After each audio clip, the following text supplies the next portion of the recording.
Welcome to the AI Engineer's Guide for LangChain. This is a full course that will take you from the assumption that you know nothing about LangChain to being able to proficiently use the framework either within LangChain, within LangGraph, or even elsewhere from the fundamentals that you will learn in this course.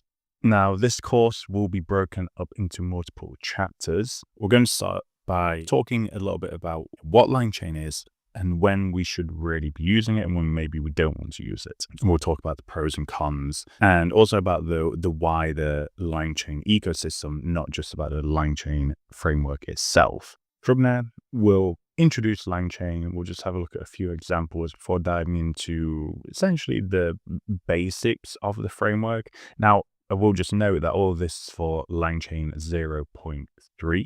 So that is the latest current version. Although that being said, we will cover a little bit of where LangChain comes from as well. So we'll be looking at pre 0.3 version methods for doing things so that we can understand, okay, that's the old way of doing things. How do we do it now that we're in version 0.3? And also, how do we dive a little deeper into those methods as well and kind of customize those? From there, we'll be diving into what I believe is the sort of future of AI. I mean, it's the now and the short term, potentially even further into the future.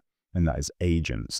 We'll be spending a lot of time on agents. So we'll be starting with a simple introduction to agents. So that is, how can we build an agent that is simple? What are the main components of agents? What do they look like? And then we'll be diving much deeper into them, and we'll be building out our own agent executor, which is kind of like the framework around the AI components of an agent. We're building our own. And once we've done our deep dive on agents, we'll be diving into the LangChain expression language, which we'll be using throughout this course. So LangChain expression language is the sort of recommended way of using LangChain, and the expression language, or LSL, takes kind of like a break from standard Python syntax. So there's a bit of weirdness in there. And yes, we'll be using it throughout the course, but we're leaving the LSL chapter until this, kind of later on in the course, because we really want to dive into the fundamentals of LSL by that point. But the idea is that by this point, you already have a good grasp of at least how to use the basics of LSL before we really dig in at that point. Then we'll be digging into streaming, which is an essential UX feature of AI applications in general. Streaming, it can just improve the user experience massively. And it's not just about streaming tokens, that interface where you have word by word, the AI is generating text on the screen. Streaming is more than just that. It is also the ability, if you've seen the interface of Perplexity, where as the agent is thinking, you're getting an update of what the agent is thinking about, what tools it is using, and how it is using those tools. That's also another essential feature that we need to have a good understanding of streaming to build. So we'll also be taking a look at all of that.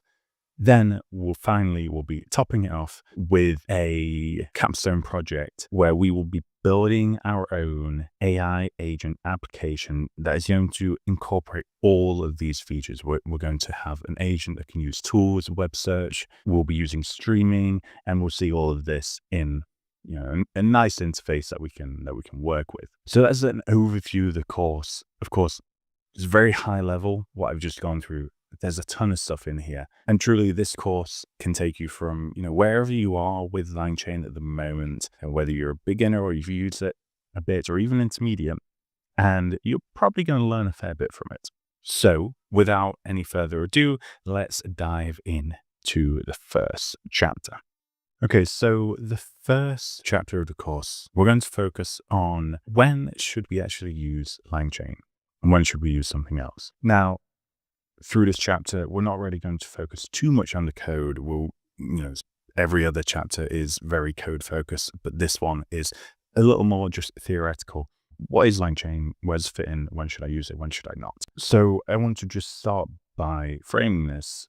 LangChain is one of, if not the most popular open source framework within the Python ecosystem, at least for AI. It works pretty well for a lot of things and also works terribly for a lot of things as well, to be completely honest.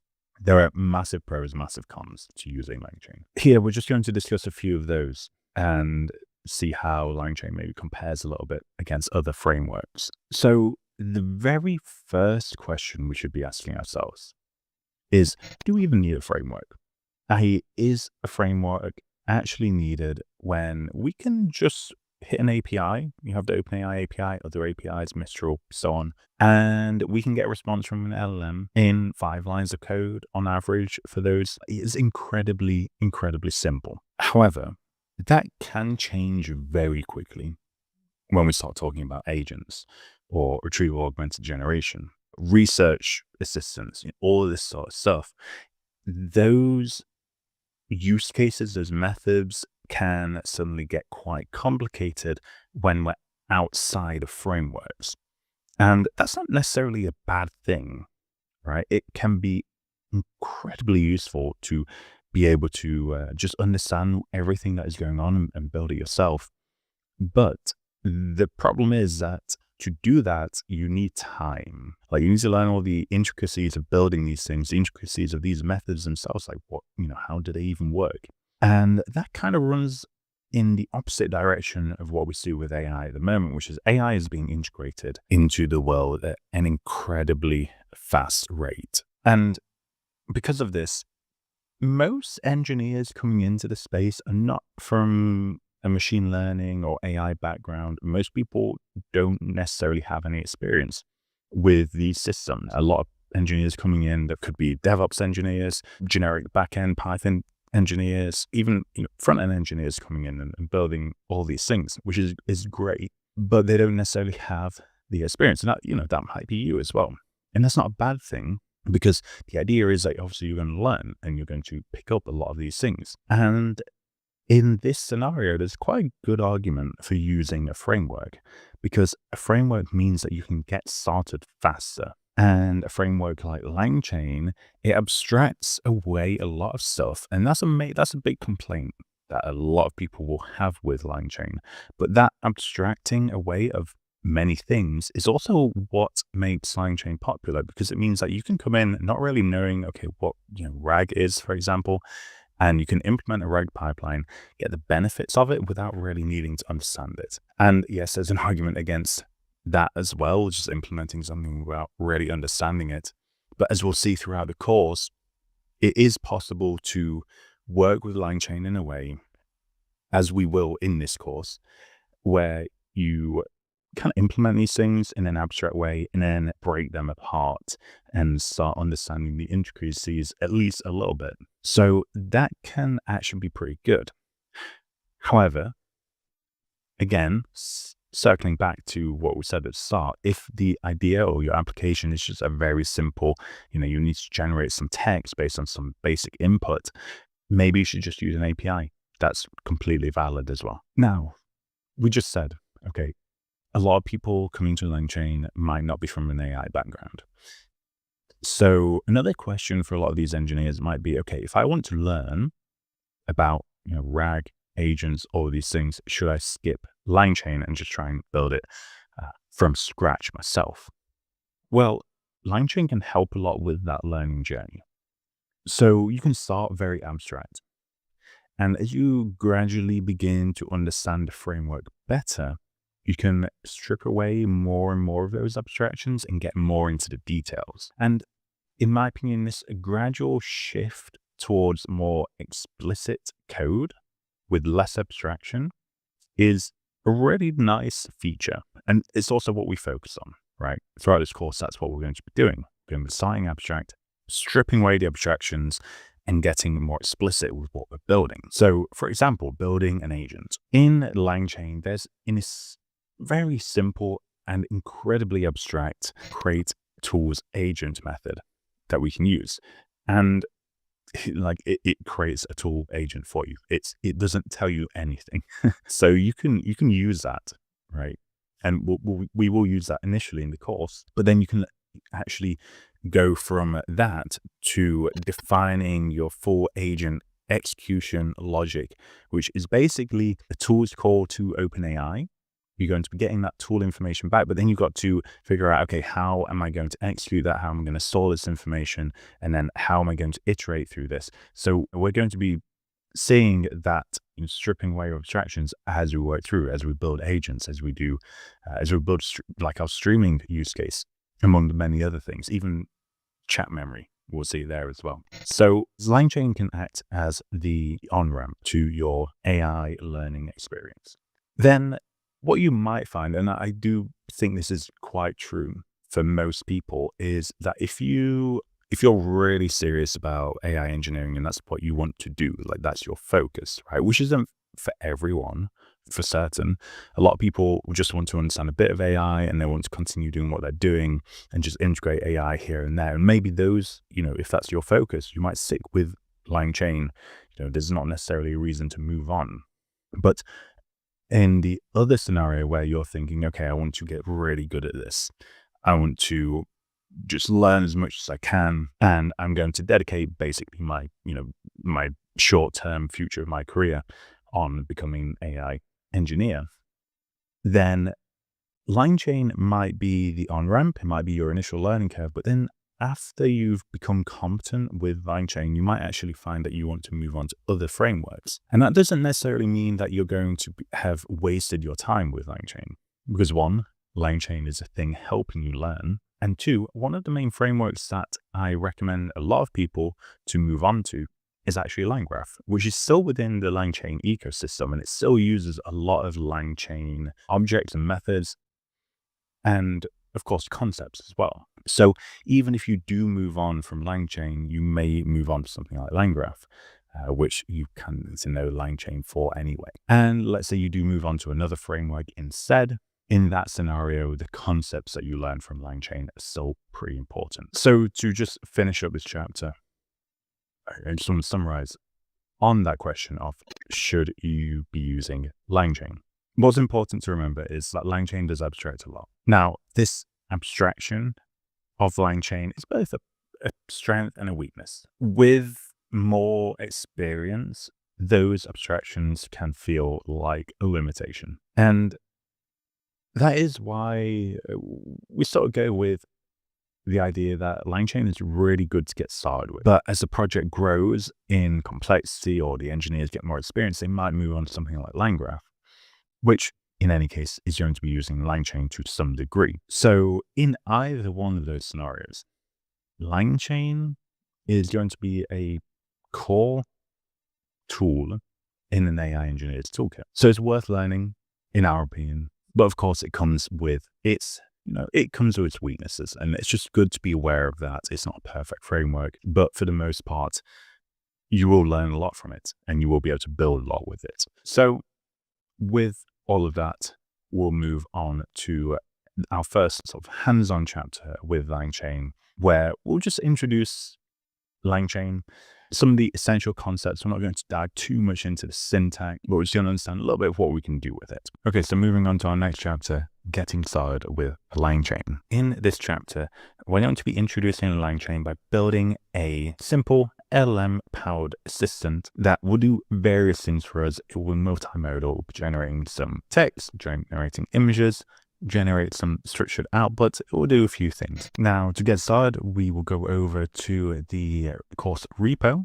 All of the code, all the chapters are in here. There are two ways of running this, either locally or in Google Colab.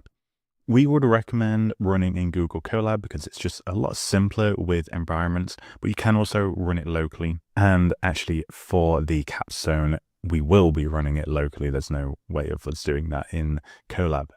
So if you would like to run everything locally, I'll show you how quickly now. If you would like to run in Colab, which I would recommend at least for the first notebook chapters, just skip ahead. There will be chapter points in the timeline of the video. So for running it locally, we just come down to here. So this actually tells you everything that you need. So you will need to install UV. Right, so this is the package manager that we recommend by the Python and package management library. You don't need to use UV, it's up to you. UV is very simple, it works really well. So I would recommend that. So you would install it with this command here. This is on Mac, so it will be different otherwise. If you are on Windows or otherwise, you can look at the installation guide there and it'll tell you what to do. And so before we actually do this, what I will do is go ahead and just clone this repo. So we'll come into here. I'm going to create like a temp directory for me because I already have the LangChain course in there. And what I'm going to do is just git clone LangChain course. Okay, so you will also need to install Git if you don't have that. Okay, so we have that. Then what we'll do is copy this. Okay, so this will install Python 3.12.7 for us with this command. Then this will create a new venv within that or using Python 3.12.7 that we've installed. And then uvsync will actually be looking at the pyproject.toml file. That's like the package installation for the repo, and using that to install everything that we need. Now, we should actually make sure that we are within the LangChain course directory. And then yes, we can run those three. And there we go.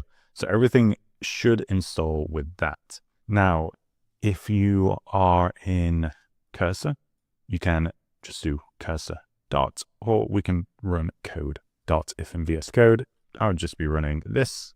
And then I've opened up the course. Now within that course, you have your notebooks, and then you just run through these, making sure you select your kernel, Python environment, and making sure you're using the correct venv from here. So that should pop up already as this venv bin Python, and you'll click that, and then you can run through. When you are running locally, don't run these. You don't need to. You've already installed everything. So you don't, this specifically is for Colab. So that is running things locally. Now let's have a look at running things in Colab. So for running everything in Colab, we have our notebooks in here. We click through, and then we have each of the chapters through here. So starting with the first chapter, the introduction, which is where we are now. So what you can do to open this in Colab is either just click this Colab button here, or if you really want to, for example, maybe this is not loading for you, what you can do is you can copy the URL at the top here. You can go over to Colab, you can go to Open, GitHub, and then just paste that in there and press Enter. And there we go. We have our notebook. Okay, so we're in now. What we will do first is just install the prerequisites. So we have LangChain, just a load of LangChain packages here, LangChain Core, LangChain OpenAI, because we're using OpenAI, and LangChain Community, which is needed for running what we're running. Okay, so that has installed everything for us. So we can move on to our first step, which is initializing our LLM. So we're going to be using GPT-4o Mini, which is like a small but fast, but also cheaper model. That is also very good from OpenAI. So what we need to do here is get an API key. Okay, so for getting that API key, we're going to go to OpenAI's website. And you can see here that we're opening platform.openai.com, and then we're going to go into settings, organization, API keys. So you can copy that or just click it from here. Okay, so I'm going to go ahead and create a new secret key. Actually, just in case you're kind of looking for where this is, it's settings, organization, API keys again. Okay, create a new API key. I'm going to call it LangChain course. I'll just put it under semantic router. That's just my organization. You put it wherever you want it to be. And then you would copy your API key. You can see mine here. I'm obviously going to revert that before you see this, but you can try and use it if you really like. So I'm going to copy that, and I'm going to place it into this little box here. You could also just place it, put your full API key in here. It's up to you, but this little box just makes things easier. Now, what we've basically done there is just pass in our API key. We're setting our OpenAI model, GPT-4o Mini. And what we're going to be doing now is essentially just connecting and setting up our LLM parameters with LangChain. So we run that. we say, okay, we're using a GPT-4o Mini, and we're also setting ourselves up to use two different LLMs here, or two of the same LLM with slightly different settings. So the first of those is an LLM with a temperature setting of 0. The temperature setting basically controls almost the randomness of the output of your LLM. And the way that it works is when an LLM is predicting the sort of next token or next word in sequence, it'll provide a probability actually for all of the tokens within the LLM's knowledge base, or what the LLM has been trained on. So what we do when we set a temperature of 0 is we say, you are going to give us the token with highest probability according to you, okay? Whereas when we set a temperature of 0.9, what we're saying is, okay, there's actually an increased probability of you giving us a token that, according to your generated output, is not the token with the highest probability according to the LLM. But what that tends to do is give us more sort of creative outputs. So that's what the temperature does. So we are creating a normal LLM and then a more creative LLM with this. So what are we going to be building? We're going to be taking a article draft. So like a draft article from the Aurelio learning page. And we're going to be using LangChain to generate various things that we might find helpful as we have this article draft and we're editing it and just kind of like finalizing it. So what are those going to be? You can see them here. We have the title for the article, the description, an SEO friendly description specifically.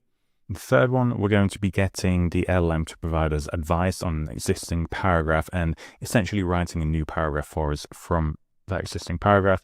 And what it's going to do, this is the structured output part, is it's going to write a new version of that paragraph for us, and it's going to give us advice on where we can improve our writing. Then we're going to generate a thumbnail or hero image for our article. So nice image that you would put at the top. So here, we're just going to input our article. You can put something else in here if you like. Essentially, this is just a big article that's written a little while back on agents. And now we can go ahead and start preparing our prompts, which are essentially the instructions for our LLM. So LangChain comes with a lot of different like utilities for prompts, and we're going to dive into them in a lot more detail, but I do want to just give you the essentials now, just so you can understand what we're looking at least conceptually. So prompts for chat agents are at a minimum broken up into 3 components. Those are the system prompt. This provides instructions to our LM on how it should behave, what its objective is, and how it should go about achieving that objective. Generally, system prompts are going to be a bit longer than what we have here, depending on the use case. Then we have our user prompts. So these are user written messages. Usually, sometimes we might want to pre-populate those if we want to encourage a particular type of conversational patterns from our agent. But for the most part, yes, these are going to be user generated. Then we have our AI prompts. So these are, of course, AI generated. And again, in some cases, we might want to generate those ourselves beforehand or within a conversation if we have a particular reason for doing so. But for the most part, you can assume that these are actually user and AI generated. Now, LangChain provides us with templates for each one of these prompt types. Let's go ahead and have a look at what these look like within LangChain. So to begin, we are looking at this one. So we have our system message prompt template and human message, which is the user that we saw before. So we have these two. System prompt, keeping it quite simple here. You are an AI system that helps generate article titles, right? So our first component where we want to generate is article title. So we're telling the AI, that's what we want it to do. And then here, right? So here we're actually providing kind of like a template for a user input. So yes, as I mentioned, user input can be, it can be fully generated by a user. It might be kind of not generated by a user. It might be setting up a conversation beforehand, which then a user would later use. Or in this scenario, we're actually creating a template, and what the user will provide us will actually just be inserted here inside article. And that's why we have this import variables. So what this is going to do is, okay, we have all of these instructions around here. They're all going to be provided to OpenAI as if it is the user saying this. But it will actually just be this here that a user will be providing. Okay, and we might want to also format this a little nicer. It kind of depends. This will work as it is, but we can also put, something like this to make it a little bit clearer to the LLM. Okay, what is the article? Where are the prompts? So we have that. And you can see in this scenario, there's not that much difference between what the system prompt and the user prompt is doing. And it's a particular scenario. It varies. When you get into the more conversational stuff, as we will do later, you'll see that the user prompt is generally more fully user generated or mostly user generated. And much of these types of instructions we might actually be putting into the system prompt. It varies, and we'll see throughout the course many different ways of using these different types of prompts in various different places.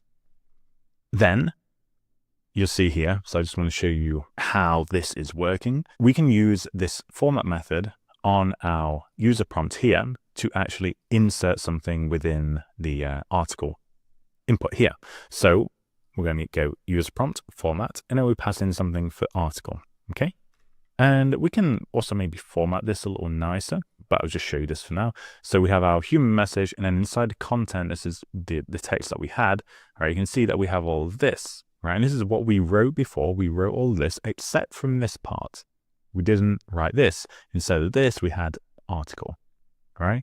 So let's format this a little nicer so we can see. Okay, so this is exactly what we wrote up here. Exactly the same, except from now we have test string instead of article. So later, when we insert our article, it's going to go inside there. That's all it's doing.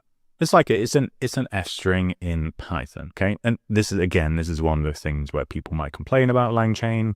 This sort of thing can be, it seems excessive because you could just do this with an F string. But there are, as we'll see later, particularly when you're streaming, there's really helpful features that come with using LangChain's kind of built-in prompt templates, or at least message objects that we'll see. So, we need to keep that in mind. Again, as things get more complicated, LangChain can be a bit more useful. So, chat prompt template. This is basically just going to take what we have here, our system prompt, user prompts. You could also include some AI prompts in there. And what it's going to do is merge both of those. And then when we do format, what it's going to do is put both of those together into a chat history. Okay, so let's see what that looks like first in a more messy way. Okay. So you can see we have just the content, right? So it doesn't include the whole, before we had human message, we're not seeing anything like that here. Instead, we're just seeing the string. So now let's switch back to print.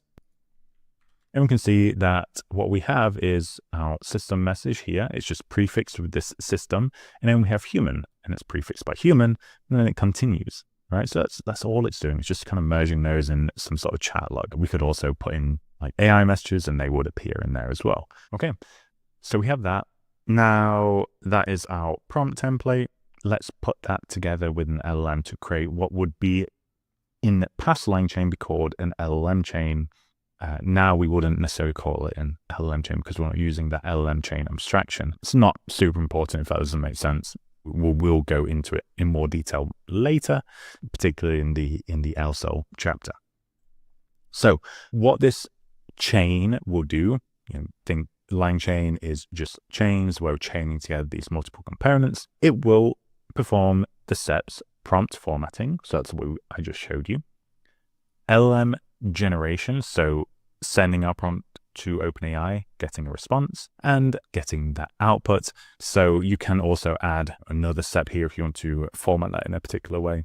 We're going to be outputting that in a particular format so that we can feed it into the next step more easily. But there are also things called output parsers, which parse you're outputting a more dynamic or complicated way depending on what you're doing. So this is our first look at LSL. I don't want us to focus too much on the syntax here because we will be doing that later, but I do want you to just understand what is actually happening here and logically what are we writing. So all we really need to know right now is we define our inputs with the first dictionary segment here, right? So this is our inputs, which we have defined already, okay? So if we come up to our user prompt here, we said the input variable is our article, right? And we might have also added input variables to the system prompt here as well. In that case, let's say we had you're an AI assistant called name, right? That helps generate article titles. In this scenario, we might have an input variables name here, right? And then what we would have to do down here is we would also have to pass that in, right? So we would have article, but we would also have name. So basically, we just need to make sure that in here we're including the variables that we have defined as input variables for our first prompts. Okay, so we can actually go ahead and let's add that so we can see it's in action. So we'll run this again and just include that or reinitialize our first prompt. So we see that. And if we just have a look at what that means for this format function here, it means we'll also need to pass in a name. Okay, and call it Joe. Okay, so Joe the AI, right? So you are an AI assistant called Joe now. Okay, so we have Joe, our AI, that is going to be fed in through these input variables. Then we have this pipe operator. The pipe operator is basically saying whatever is to the left of the pipe operator, which in this case would be this, is going to go into whatever is on the right of the pipe operator. It's that simple. Again, we'll dive into this and kind of break it apart in the LSL chapter, but for now, that's all we need to know. So this is going to go into our first prompt. That is going to format everything. It's going to add the name and the article that we provided into our first prompt. And then it's going to output that, right? It's going to output that. We have our pipe operator here. So the output of this is going to go into the input of our next step. It's our creative LLM. Then that is going to generate some tokens. It's going to generate our output. That output is going to be an AI message. And as you saw before, if I take this bit out, within those message objects, we have this content field, okay? So we are actually going to extract the content field out from our AI message to just get the content. And that is what we do here. So we get the AI message out from our LLM, and then we're extracting the content from that AI message object, and we're going to passing it into a dictionary that just contains article title, like so, okay? We don't need to do that. We can just get the AI message directly. I just want to show you how we are using this sort of chain in LSL. So once we have set up our chain, we then call it or execute it using the invoke method. Into that, we will need to pass in those variables. So we have our article already, but we also gave our AI a name now. So let's add that and we'll run this. Okay, so Joe has generated us a article title, Unlocking the Future, the Rise of Neurosymbolic AI Agents. Cool, much better name than what I gave that article, which was AI Agents are Neurosymbolic Systems. No, I don't think I did too bad. Okay, so we have that. Now, let's continue, and what we're going to be doing is building more of these types of LLM chain pipelines where we're feeding in some prompts, we're generating something, getting something, and doing something with it. So, as mentioned, we have the title. We're now moving on to the description. So we're going to generate a description. So we have our human message prompt template. So this is actually going to go into a similar format as before. We probably also want to redefine this because I think I'm using the same system message there. So let's go ahead and modify that. Or what we could also do is let's just remove the name now because I've shown you that. So what we could do is you're an AI assistant that helps build good articles, right? Build good articles. And we could just use this as our, generic system prompt now. So let's say that's our new system prompt. Now we have our user prompt. You're tasked with creating a description for the article. The article is here for you to examine. Article. Here is the article title. Okay, so we need the article title now as well in our input variables. And then we're going to output an SEO-friendly article description. And we're just saying, just to be certain here, do not output anything other than the description. So, sometimes an LLM might say, hey, look, this is what I've generated for you. The reason I think this is good is because so on and so on and so on, right? If you're programmatically taking some output from an LLM, you don't want all of that fluff around what the LLM has generated. You just want exactly what you've asked it for, okay? Because otherwise you need to parse out with code and it can get messy and also just far less reliable. So we're just saying, don't output anything else. Then we're putting all of these together. So system prompt and the second user prompt, this one here. Putting those together into a new chat prompt template. And then we're going to feed all of that in to another LSL chain as we have here to generate our description. So let's go ahead. We invoke that as before. We're just making sure we add in the article title that we got from before. And let's see what we get. Okay, so we have this. Explore the transformative potential of neurosymbolic AI agents in a little bit long, to be honest. But yeah, you can see what it's doing here, right? And of course, we could then go in, we see this is kind of too long. We're like, SEO-friendly description, not really.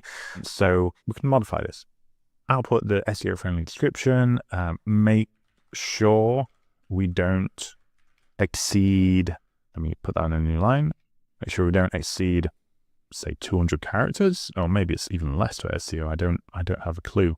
I'll just say 120 characters. Do not output anything other than the description, right? So we could just, go back, modify our prompting, see what that generates again. Okay, so much shorter, probably too short now, but that's fine.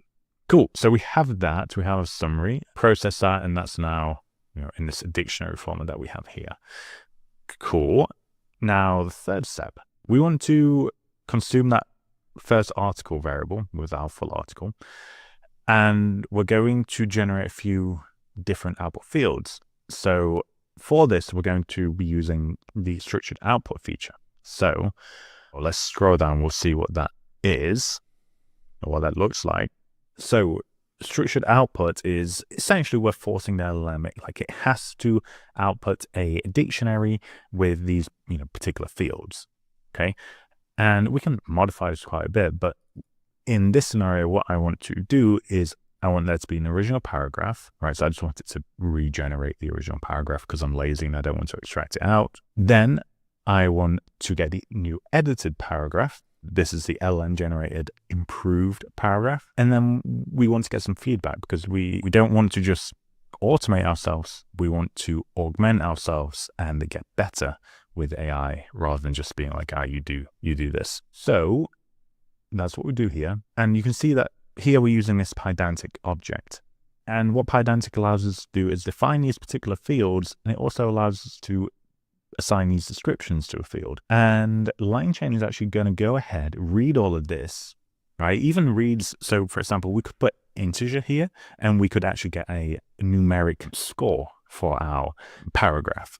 Right, and we can try that, right? So let's just try that quickly. I'll show you. So numeric score. In fact, let's even just ignore. Let's not put anything here. So I'm going to put constructive feedback on the original paragraph, but I just put int here. So let's see what happens. Okay. So we have that. And what I'm going to do is I'm going to get our creative LLM. I'm going to use this with structured output method, and that's actually going to modify that LLM class, create a new LLM class that forces that LLM to use this structure for the output, right? So passing in paragraph into here. Using this, we're creating this new structured LLM. So let's run that and see what happens, okay? So we're going to modify our chain accordingly. Maybe what I can do is also just remove this bit for now, so we can just see what the structured LLM outputs directly. And let's see. Okay, so now you can see that we actually have that paragraph object, right? The one we defined up here, which is kind of cool. And then in there, we have the original paragraph. right? So this is where this is coming from. I definitely remember writing something that looks a lot like that. So I think that is correct. We have the edited paragraph. So this is, okay, what it thinks is better. And then interestingly, the feedback is 3, which is weird, right? Because here we said the constructive feedback on the original paragraph. But what we're doing when we use this with structured output, or what LangChain is doing, is essentially performing a tool call to OpenAI. And what a tool call can do is force a particular structure in the output of an LLM. So when we say feedback has to be an integer, no matter what we put here, it's going to give us an integer. Because how do you provide constructive feedback with an integer? It doesn't really make sense. But because we've set that limitation, that restriction here, that is what it does. It just gives us the numeric value. So I'm going to shift that to string, and then let's rerun this, see what we get. Okay, we should now see that we actually do get constructive feedback. All right, so yeah, we can see it's quite long. So the original paragraph effectively communicates the limitations of neural AI systems in performing certain tasks. However, it could benefit from slightly improved clarity and conciseness. For example, the phrase "was becoming clear" can be made more direct by changing it to "became evident." Well, yeah, true. Thank you very much. So yeah, now we actually get that feedback, which is pretty nice. Now let's add in this final step to our chain. Okay, and it's just going to pull out our paragraph object here and extracting to a dictionary. We don't necessarily need to do this. Honestly, I actually kind of prefer it within this paragraph object, but just so we can see how we would parse things on the other side of the chain. Okay, so now we can see we've extracted that out.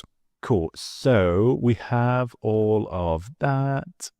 Interesting feedback again, but let's leave it there for the text part of this. Now let's have a look at the sort of multimodal features that we can work with. So this is, maybe one of those things that's kind of seems a bit more abstracted, a little bit complicated, where it maybe could be improved, but, we're not going to really be focusing too much on the multimodal stuff. We'll instead be focusing on language, but I did want to just show you very quickly. So we want this article to look better, okay?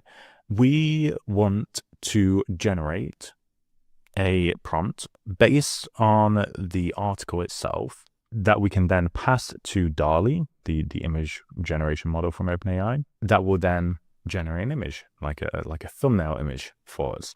Okay, so the first step of that is we're actually going to get an LLM to generate that. All right, so we have our prompt that we're going to use for that. So I'm going to say generate a prompt with less than 500 characters to generate an image based on the following article. Okay, so that's our prompt. Yeah, super simple. We're using the generic prompt template here. You can use that. You can use user prompt template. It's up to you. This is just like the generic prompt template. Then what we're going to be doing is, based on what this outputs, we're then going to feed that in to this generate and display image function via the image prompt parameter. That is going to use the DALL-E API wrapper from LangChain. It's going to run that image prompt, and we're going to get a URL out from that, essentially. And then we're going to read that using skimage here. Right, so we're just going to read that image URL, going to get the image data, and then we're just going to display it. Okay, so pretty straightforward.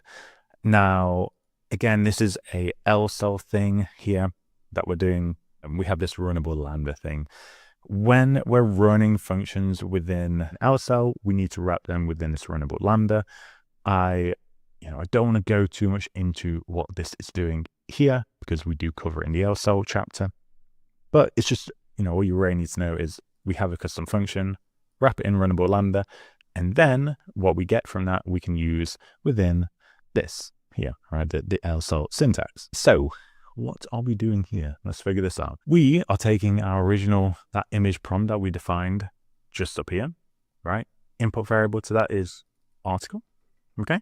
We have our article data being input here, feeding that into our prompt. From there, we get our message that we then feed into our LLM. From the LLM, it's going to generate us an image prompt, like a prompt for generating our image for this article. We can even, let's print that out. so that we can see what it generates, because I'm also kind of curious. Okay, so we'll just run that, and then let's see. It will feed in that content into our runnable, which is basically this function here, and we'll see what it generates. Okay, don't expect anything amazing from DALL-E. It's not the best, to be honest, but at least we see how to use it. Okay, so we can see the prompt that was used here. Create an image that visually represents the concept of neurosymbolic agents, depict a futuristic interface where large language model interacts with traditional code, symbolizing integration of, oh my gosh, something, computation, include elements like a brain to represent neural networks, gears or circuits or symbolic logic, and a web of connections illustrating vast use cases of AI agents. Oh my gosh, look at all that. Big prompt. Then we get this. So, DALL-E is interesting, I would say. We could even take this. Let's just see what that comes up with in something like Midjourney. You can see these way cooler images that we get from just another image generation model. Far better, but pretty cool, honestly. So in terms of generation, images, the phrasing, the prompt itself is actually pretty good. The image, it could be better, but that's it, right? So with all of that, we've seen a little introduction to what we might be building with LangChain. So that's it for our introduction chapter. As I mentioned, we don't want to go too much into what each of these things is doing. I just really want to focus on, okay, this is kind of how we're building something with LangChain.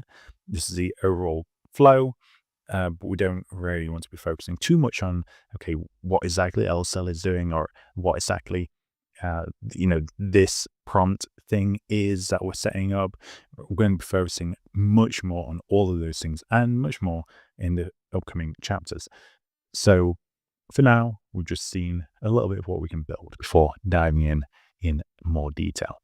Okay, so now we're going to take a look at AI observability using Langsmith. Now, Langsmith is another piece of the broader LangChain ecosystem. Its focus is on allowing us to see what our LLMs, agents, etc. are actually doing. And it's something that we would definitely recommend using if you are going to be using LangChain and LangGraph. Now let's take a look at how we would set Langsmith up, which is incredibly simple. So I'm going to open this in Colab, and I'm just going to install the prerequisites here. You'll see these are all the same as before, but we now have the Langsmith library here as well. Now, we are going to be using Langsmith throughout the course. So in all the following chapters, we're going to be importing Langsmith, and that will be tracking everything we're doing. But you don't need Langsmith to go through the course. It's an optional dependency. But as mentioned, I would recommend it. So we'll come down to here, and first thing that we will need is the LangChain API key. Now, we do need an API key, but that does come with a reasonable free tier. So we can see here, they have each of the plans, and this is the one that we are by default on. So it's free for one user up to 5,000 traces per month. If you're building out an application, I think it's fairly easy to go beyond that, but it really depends on what you're building. So it's a good place to start with. And then of course you can upgrade as required. So we would go to smith.langchain.com, and you can see here that this will log me in automatically. I have all of these tracing projects. These are all from me running the various chapters of the course. Yours, if you do use Langsmith throughout the course, your Langsmith dashboard will end up looking something like this. Now, what we need is an API key. So we go over to settings, we have API keys, and we're just going to create an API key. Because we're just going through some personal learning right now, I would go with personal access token. We can give a name or description if you want. Okay, and we'll just copy that. And then we come over to our notebook and we enter our API key there. And that is all we actually need to do. That's absolutely everything. I suppose the one thing to be aware of is that you should set your LangChain project to whatever project you're working within. So of course, within the course, we have individual project names for each chapter, but for your own projects, of course, you should make sure this is something that you recognize and is useful to you. So Langsmith actually does a lot without us needing to do anything. So we can actually go through, let's just initialize our LLM and start invoking it and seeing what Langsmith returns to us. So we'll need our OpenAI API key, enter it here, and then let's just invoke hello. Okay, so nothing has changed on this end, right? So us running code, there's nothing different here. However, now if we go to Langsmith, I'm going to go back to my dashboard. Okay, and you can see that the order of these projects just changed a little bit. And that's because the most recently used project, i.e. this one at the top, LangChain course Langsmith OpenAI, which is the current chapter we're in, that was just triggered. So I can go into here and I can see, oh, look at this. So we actually have something in the Langsmith UI, and all we did was enter our LangChain API key. That's all we did. And we set some environment variables. And that's it. So we can actually click through to this and it will give us more information. So you can see what was the input, what was the output, and some other metadata here. You see, there's not that much in here. However, when we do the same for agents, we'll get a lot more information. So I can even show you a quick example from the future chapters. If we come through to agents intro here, for example, and we just take a look at one of these. Okay, so we have this input and output, but then on the left here, we get all of this information. And the reason we get all this information is because agents they're performing multiple LLM calls, etc., etc. So there's a lot more going on. So we can see, okay, what is the first LLM call? And then we get these tool use traces. We get another LLM call, another tool use, and another LLM call. So you can see all this information, which is incredibly useful and incredibly easy to do, because all I did when setting this up in that agents chapter was simply set the API key and the environment variables as we have done just now. So you get a lot out of very little effort with Langsmith, which is great. So let's return to our Langsmith project here and let's invoke some more. Now, I've already shown you, we're going to see a lot of things just by default, but we can also add other things that Langsmith wouldn't typically trace. So to do that, we will just import the traceable decorator from Langsmith. And then let's make these just random functions traceable within Langsmith. Okay, so we'll run those. We have 3 here, so we're going to generate a random number. We're going to modify how long a function takes and also generate a random number. And then in this one, we're going to either return this no error or we're going to raise an error. So we're going to see how Langsmith handles these different scenarios. So let's just iterate through and run those a few times. So we're just going to run each one of those 10 times. Okay, so let's see what happens. So they're running. Let's go over to our Langsmith UI and see what is happening over here. So we can see that everything is updating. We're getting that information through. And we can see if we go into a couple of these, we can see a little more information. So the input and the output took 3 seconds. See random error here. In this scenario, random error passed without any issues. Let me just refresh the page quickly. Okay, so now we have the rest of that information. And we can see that occasionally, if there is an error from our random error function, it is signified with this.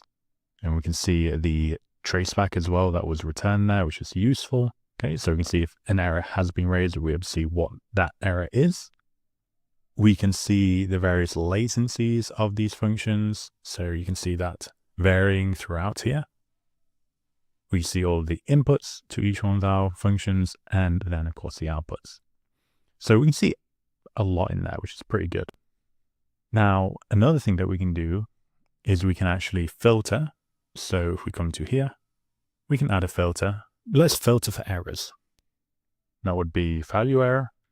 And then we just get all of the cases where one of our functions has returned or raised an error or a value error specifically. Okay, so that's useful.